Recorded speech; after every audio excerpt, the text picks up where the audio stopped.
नीचे बिंदी, बिंदिया है बराबर, उसके ऊपर लिखना रह गया। 45 का 2, 45 के 2 है ना नीचे, नहीं 2, ज के नीचे 2 ही है। और हाँ, और 46 का ज लिखा है उसके नीचे 3, फिर 47 का ज उसके नीचे 4 आएगा, फिर 48 का जो ज है उसके नीचे 5, और 49 के बिंदी है ऊपर 49 लिखना, जो लिखना। ऐसे ही 54 के आगे वो लिखना है क्रम से। नहीं 6 है ना बिंदिया, वो लिखना है खाली, उसके ऊपर बिंदिया है बराबर। 45 का 3 है, 46 का 2 तो हमारे यहाँ तो नहीं है, 3 है, 2 3। यहाँ पर वो क्रम से लिखेंगे ना, ये 2 यहाँ, ये सही, इधर लब्ध प्राप्त की, इधर निवृत्ति प्राप्त किया, और उसके बिंदिया, ये सभी जगह बिंदिया खड़ी ही देखना, आड़ी नहीं देखना।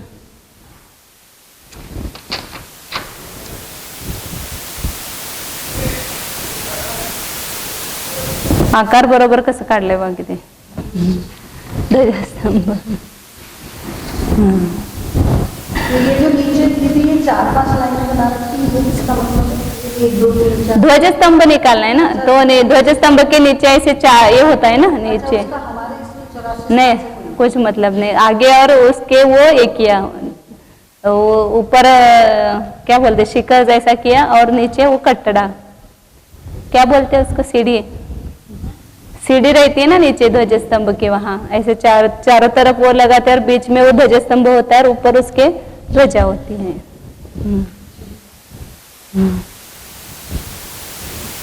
इसको पूछा करो, अब आगे वो दूसरा चालू हो जाएगा। 237 नंबर गाता है। निस्वादवरम निवत्ति गदस्य सुमजीवस्य एन्तवाढ्यवरं लद्दिदरेत् हुलतु।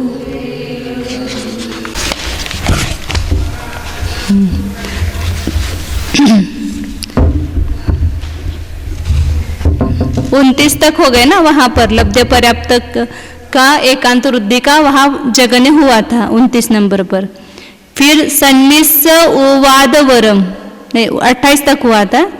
फिर सौधनी जीव का निवृत्ति पर्याप्त का उपादेयोग स्थान का उत्कृष्ट आएगा। सन्निस उवादवरम ने सौधनी जीव का उपपाद का उत्कृष्ट, वो कितने नंबर पर आएगा? 29 नंबर पर आएगा। फिर निवृत्ति गदस्य सूक्ष्म जीवस्य, फिर निवृत्ति पर्याप्तक सूक्ष्म जीव का एयंत वड्ढी औरम एकांत वृद्धि का जगन्य, वहां लब्ध पर्याप्त का जगन्य आया था, यहाँ पर निवृत्ति पर्याप्त का जगन आया। कहाँ पर?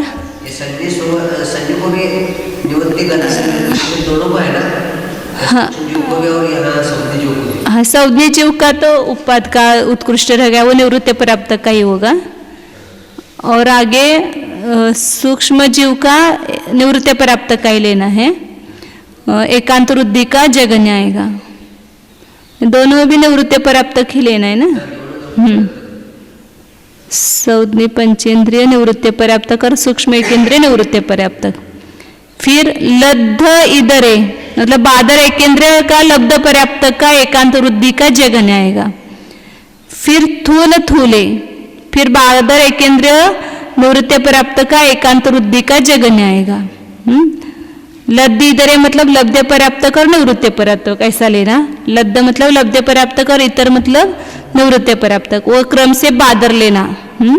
बादर एकेंद्र लब्ध पर्याप्तक एकांत वृद्धि का जगन्य, फिर बादर एकेंद्र निवृत्ति पर्याप्तक एकांत वृद्धि का जगन्य, दोनों भी जगन्य आएंगे। फिर उसके बाद सूक्ष्म के उत्कृष्ट उत्कृष्ट आएंगे, फिर बादर के उत्कृष्ट उत्कृष्ट आएंगे। 238 नंबर का आता है।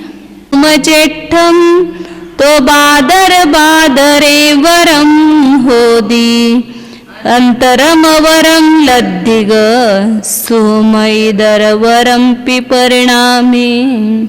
के बाद उसी प्रकार सूक्ष्म का लब्ध पर्याप्त का उत्कृष्ट एकांत वृद्धि का, फिर सूक्ष्म का निवृत्ति पर्याप्त का उत्कृष्ट। सुम सुम जेठम 2 आए ना, सूक्ष्म के ही उत्कृष्ट आएंगे। कौन से? एकांत वृद्धि के। तो बादर बादरे वरम हो दे, फिर उसके बाद बादर लब्ध पर्याप्त का उत्कृष्ट, बादर निवृत्ति पर्याप्त का उत्कृष्ट, ये सब किसके हैं? एकांत वृद्धि के हैं। फिर उसके बाद अंतर है, 36 हो गए स्थान, मतलब एक उपपाद योग स्थान के 28 भेद हुए और एकांत वृद्धि के 8 हुए। इस प्रकार 36 भेद यहाँ हो गए। केंद्रीय के लब्ध पर इसके एकांत वृद्धि के हो गए। अब उसके परिणाम योग स्थान आएंगे आगे। फिर अंतर छोड़ करके अवरम लब्धिग सुहम इधर वरम परिणामे, फिर उसके बाद लब्ध पर्याप्त का परिणाम योग स्थान का जगन्य आएगा, सूक्ष्म का, सूक्ष्म का जगन्य, सूक्ष्म एक केंद्र लब्ध पर्याप्त का जगन्य, फिर बादर एक केंद्र, इधर से बादर लेना, सुहम इधर और लद्दिग भी इधर लगाना, मतलब क्रम से 4 आ जाएंगे वहां पर। लब्ध पर्याप्त का, सूक्ष्म का, फिर लब्ध पर्याप्त बादर का, फिर लब्धि के लिए भी इतर लगाना, निवृत्ति पर्याप्त का जगन्य और निवृत्ति पर्याप्त का उत्कृष्ट। नहीं, लब्ध पर्याप्त के लेना है ना सब, चारों लब्ध पर्याप्त ही लगा, इतर केवल सूक्ष्म के बाद ही इतर लगाना।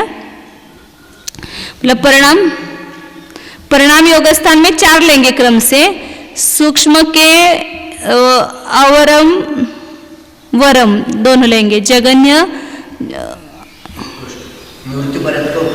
नहीं लब्ध पर्याप्त के 4 आएंगे ना यहाँ पर, लद्धी का लेखा है ना, लब्ध पर्याप्त सूक्ष्म का जगन्य, फिर लब्ध पर्याप्त बादर का जगन्य, फिर सूक्ष्म लब्ध पर्याप्त का उत्कृष्ट, फिर बादर लब्ध पर्याप्त का उत्कृष्ट, ऐसे 4 लेना क्रम से, इधर से बादर लेना।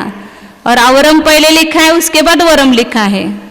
अवरम लब्धि का सुहम इधर, मतलब जगन्य लब्ध पर्याप्तक सूक्ष्म का, फिर जगन्य लब्ध पर्याप्तक निवृत्ति पर्याप्तक नहीं, निवृत्ति पर्याप्तक ही आ रहा है बीच में, लब्ध पर्याप्तक ही लेना है, लेकिन सूक्ष्म का जगन्य, बादर का जगन्य, फिर सूक्ष्म का उत्कृष्ट और बादर का उत्कृष्ट लेना है।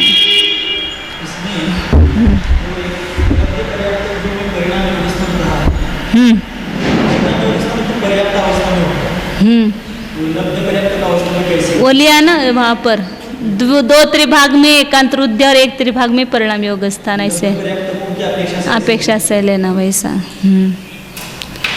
फिर उसके बाद अंतर आएगा 4 होने के बाद, फिर 40 के बाद, फिर 239 नंबर का आता है।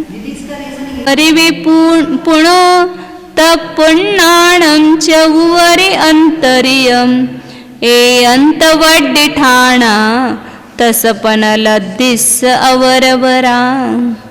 के बाद अंतर है, वापिस उवरी भी पुनः ऊपर, ये जो 4 बताए उसके पर्याप्त के लगाना 4, मतलब सूक्ष्म पर्याप्तक लब्ध पर्याप्त का परिणाम योग स्थान का जगन्य, फिर बादर पर्याप्त का परिणाम योग स्थान का जगन्य, फिर सूक्ष्म पर्याप्त का परिणाम का उत्कृष्ट, फिर बादर का पर्याप्त का उत्कृष्ट, प्लस सूक्ष्म का जगन्य, फिर बादर का जगन्य, फिर सूक्ष्म का उत्कृष्ट और बादर का उत्कृष्ट, ऐसे 4 परिणाम योग स्थान ही लगाना पर्याप्तक जीव के।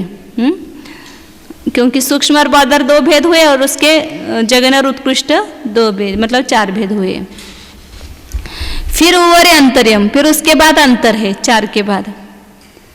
फिर उसके बाद एकांत वृद्धि स्थान के त्रसपन लेना, मतलब त्रसपन में द्विंद्रिय, त्रिंद्रिय, चतुरेंद्रिय, असौदनी पंचेंद्रिय और सौदनी पंचेंद्रिय 5 लेना, और उसके लब्ध पर्याप्तक के जगन्य और उत्कृष्ट क्रम से लेना, मतलब 10 हो गए ये स्थान। 44 के बाद 10 हुए, मतलब 54 हुए। अवरवरा लगाना। फिर आगे 240 नंबर का आता है। तीनम परिणामे अंतवड्डी ठाणाओ परिणाम ठाणाओ अंतर्यम अंतर्य उवरुवरिम लब्धि निवत्तीनम परिणाम एयंत वड्डी ठाणाओ परिणाम ठाणाओ, फिर लब्ध्य पर्याप्तक और निवृत्ति पर्याप्तक के परिणाम, मतलब लब्ध पर्याप्तक के परिणाम योग स्थान 10 होंगे, ये 10 एकांत वृद्धि के हुए थे ना, द्विंद्रिय से लेकर संज्ञा पंचेंद्रिय तक के लब्ध पर्याप्त तक के एकांत वृद्धि के हुए थे। फिर लब्ध पर्याप्त तक के 10 परिणामी योग स्थान आएंगे। फिर उसके बाद पर्याप्त के निवृत्ति पर्याप्त के एकांत वृद्धि के 10 स्थान आएंगे। फिर उसके बाद पर्याप्त के परिणाम स्थान 10 आएंगे। ये बीच में अंतर छोड़कर है, ऊपर है, मतलब हर एक के बीच में 10-10 स्थानों के बाद में अंतर होगा।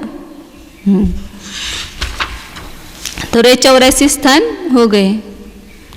अब ये कितने से गुणित है वो बता रहे। 84 स्थान ऐसे ऊपर है ऐसा बताया, लेकिन एक से दूसरे में कितना अंतर, मतलब कितना गुणित है उसका प्रमाण यहाँ बता रहे हैं।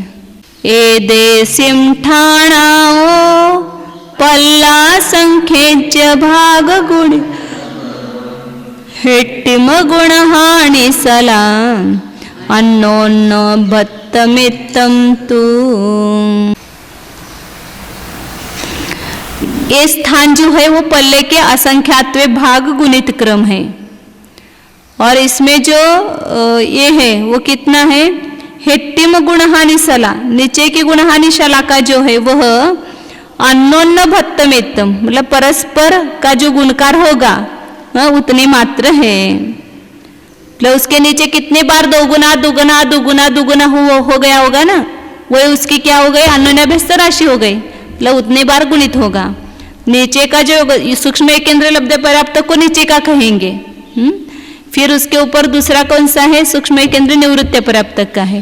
तो वो कितनी बार गुणा हो गया, वो गुणहानि शला का बोला उसको, इतने बार उसको गुणित हो गया। तो जो परस्पर जितने बार गुणा हो गया वही उसका परस्पर क्या हो जाएगा, अन्योन्याभ्यस्त राशि होगी। मतलब कितना गुणा है वो निकलेगा प्रमाण। अब इसके बाद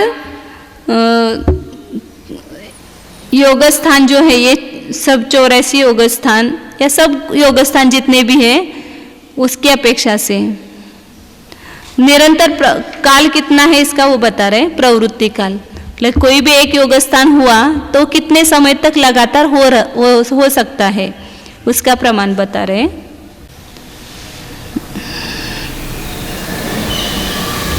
अपने कल वो गुणहानि शाला का निकाली थी ना, 1 मिनट, अन्योन्याभ्यस्त राशि मतलब जो जगन्य योग स्थान है और उत्कृष्ट योग स्थान है उसके बीच में कितनी बार वो गुना हो गया, वो उसको कहा अधस्तन गुणानि शाला का। तो कितनी है, तो असंख्यात से कम पल्ले की जो वर्गशाला का कल निकाला था ना, पल्ले की वर्गशाला का माइनस असंख्यात, इतनी बार दो का गुना किया तो वह कौन सा आया, उत्कृष्ट योग स्थान आया। उसकी गुणहानि शाला का कहेंगे उसको। उसकी अन्योन्याभ्यस्त राशि कितनी हो जाएगी, उसको वर्गशाला को 2 बार रखो तो उसके परस्पर गुना करेंगे तो पल्ले के अर्धच्छेद आएंगे, और उसमें जो माइनस राशि है उतनी बार 2 करो तो उसका भाग आ रहेगा। इसलिए पल्ले के अर्धच्छेद का असंख्यातवा भाग गुना जगन योग स्थान से सबसे उत्कृष्ट योग स्थान है। तो इतनी बार दुगुना हो करके उत्कृष्ट योग स्थान इतनी बार गुना हुआ है। जितनी बार गुना हुआ उसको ही गुणहानि शाला का कहा, और उस 2 का परस्पर गुणाकार करके जो संख्या आई उसी को अन्योन्याभ्यस्त राशि कहा। तो जो अन्योन्याभ्यस्त राशि आई उसको जगन योग स्थान से गुना करेंगे तो वो योग स्थान उतना गुना हो जाएगा। बीच के भी ऐसे सब निकालेंगे, मतलब जैसे सूक्ष्म लब्ध पर्याप्तक से सूक्ष्म निवृत्ति पर्याप्तक का जो जगन योग स्थान है तो वहाँ जितनी बार 2 का गुना किया वो हो जाएगी गुणहानि शाला का। और उसकी जो परस्पर गुना करेंगे तो वो पल्ले का असंख्यात्व भाग आ जाएगा। उसका जो गुना आएगा ना, एक योग स्थान से दूसरा योग स्थान पल्ले का असंख्यात्व भाग गुना है। तो कितना पल्ले का असंख्यात्व भाग गुना है, जितनी बार वो जगन योग स्थान दुगुना होता जाएगा उसको कहेंगे गुणहानि शाला का। और उस 2 का परस्पर गुना करेंगे तो कितना आएगा, पल्ले का असंख्यात्व भाग आएगा। इसलिए डायरेक्ट उस जगन योग स्थान को पल्ले के असंख्यात्व भाग से गुना करते तो दूसरा योग स्थान आया आगे का, और दूसरे योग स्थान को वापस पल्ले के असंख्यात्व भाग से गुना किया तो तीसरा योग स्थान आया। इस प्रकार 84 योग स्थानों में वो बीच की गुणहानि शाला का, मतलब कितनी बार वो दुगुना हुआ वो गुणहानि शाला का आएगी। वो तो आखिर का हुआ, बीच में जितने जितने वो दुगुना हुआ होगा वो उसकी नाना गुणानी शलाका होगी। मतलब कल अपन ने निकाला था ना, पहले एक निकला, फिर दुगुना निकाल करके इतने योग स्थान हुए, फिर उससे दुगुना हुआ, तो उन सबका जोड़ करो तो सब योग स्थान हो जाते हैं। और जो दो दो दो गुना जितना किया उसका परस्पर गुना करो तो उतने गुणित वो जगन योग स्थान से उतना गुणित हो गया। पहला जो जगन योग स्थान है उसका दुगुना हुआ, फिर उसका दुगुना हुआ, फिर उसका दुगुना हुआ, तो अपन जो दो दो के गुणकार है उतना गुना करेंगे तो जगन योग स्थान से समझो 3 बार 2 गुना हुआ तो 8 गुना हुआ, क्योंकि 2 बेदोनी 4, 4 दूनी 8 करेंगे। फिर उसके आगे 2 गुना हुआ तो वहाँ 16 गुना हुआ। फिर आगे जाएंगे तो वहाँ मतलब उसका परस्पर गुना करके जो आएगी उसको कहेंगे अनन्याभ्यस्त राशि, और जितनी बार 2 गुना हुआ उसको कहेंगे गुणाहानि शलाका। तो ही इन्होंने कहा कि नीचे की जो गुणाहानि शलाका है उसका परस्पर गुना करने पर जितना आता है उतना गुणित समझना। नहीं आया समझ में महाराज का लक्षात? तसं नव, आता पहिला जो योगस्थान है सूक्ष्म निगोद लब्ध पराप्तक, उससे दूसरा जो है सूक्ष्म निवृत्ति पराप्तक जगन्य, वो पल्ले का असंख्यात्वा भाग गुना, ऐसा कहा ना। तो उसके कितना पल्ले का असंख्यात्वा भाग गुना करना, तो वहां से लेकर वहां तक जितने दुगुने हुए हैं उस 2 का परस्पर गुना करो, तो वो उसका जो परस्पर गुना करने पर जो पल्ले का असंख्यात्वा भाग आएगा, बोर्ड पर दिखाते हैं। ये सबसे जगन्य सूक्ष्म निगोद लब्ध पर्याप्तक का, सूक्ष्म लब्ध पर्याप्तक का एक इंद्रिय का जगन्य योग स्थान है, उपाधि योग स्थान है, 1 नंबर का समझो यहाँ पर। अब उससे बीच में सूचंगुल का असंख्यात्वा भाग इतना बढ़ता बढ़ता बीच में योग स्थान है। तो जो दूसरा योग स्थान बताया है सूक्ष्म निवृत्ति पर्याप्तक का जगन्य, तो यहाँ इससे एक योग स्थान का अल्पभूत तो बताया पल्ले का असंख्यात्वा भाग गुणित है, इसकी जो शक्ति होगी उस जगन्य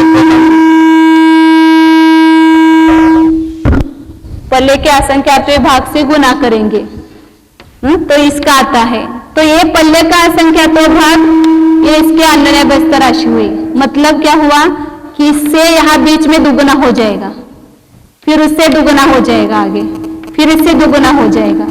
तो जितनी बार दुगुना दुगुना अपन ने किया है यहाँ यह आने तक जितनी बार दुगुना दुगुना हुआ है उस दो मतलब यहाँ पर ज गुणिले 2 हुआ, फिर ज गुणिले 2 गुणिले 2 हुआ, फिर आगे ज गुणिले 2 गुणिले 2 हुआ, ऐसा।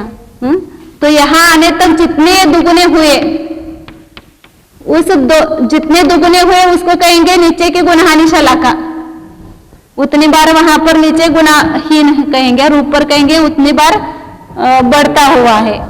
फिर इस 2 का जो परस्पर गुना करके जो संख्या आएगी, समझो यहाँ पर 5 बार हुआ, ये 2 गुना, तो यहाँ ये गुणाहानि शलाका 5 हुई, और इसको परस्पर गुना कर करके जो संख्या पल्ले का असंख्यात्वा भाग आएगी वो संख्या जब यह 32 आई, तो उतना यह इससे गुना समझना। हाँ, मतलब जितनी गुणाहानि शलाका आएगी, मतलब जितनी बार दुगुना दुगुना होता जाएगा, उन 2 का परस्पर गुना करेंगे तो जो पल्ले का असंख्यात्वा भाग आएगा वो अनन्याभ्यस्त, ये 2 का परस्पर गुना करेंगे तो पल्ले का असंख्यात्वा भाग ही सब जगह आएगा, फिर उसकी वो गुणाहानि उतना गुना समझना। हाँ, इसी प्रकार फिर आगे भी इससे दुगुना दुगुना होता जाएगा, फिर वो बीच में जितना दुगुना हो गया वो उसकी गुणाहानि शलाका समझना। हाँ, यहाँ पर जब 32 हुआ था ना, फिर उसके बाद दुगुना हुआ, फिर उसके बाद दुगुना हुआ, फिर उसके बाद दुगुना हुआ, तो यहाँ से यहाँ तक जितने गुणाहानि शलाका होगी उतने उसका पल्ले का संख्यात्वा भाग गुना समझना। जितने दुगुने दुगुना आएंगे और उसका परस्पर गुणाकार करेंगे तो जो पल्ले का संख्यात्वा भाग आएगा उतना यहाँ इससे यह योगस्थान पल्ले का संख्यात्वा भाग गुना है, ये बताया।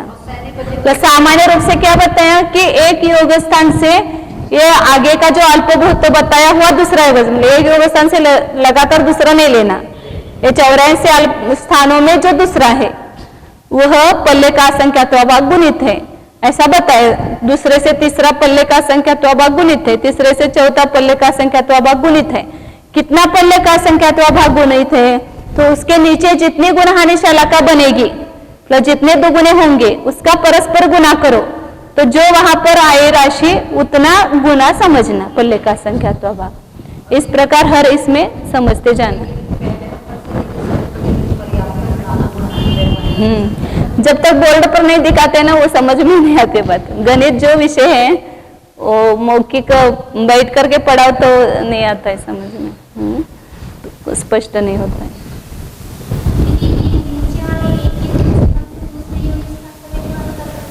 ये हाँ, वो सूच्यंकुल का संख्यात्मक भाग प्रमाण जगने स्पर्धक बढ़ते हैं एक योग स्थान से। आप नहीं थे ना 2 दिन, पहला योग स्थान से लगातार दूसरा योग स्थान जो होगा, ये इसके बीच में जगत श्रेणी के असंख्यात्मक भाग प्रमाण योग स्थान गए हैं इन दोनों के बीच में।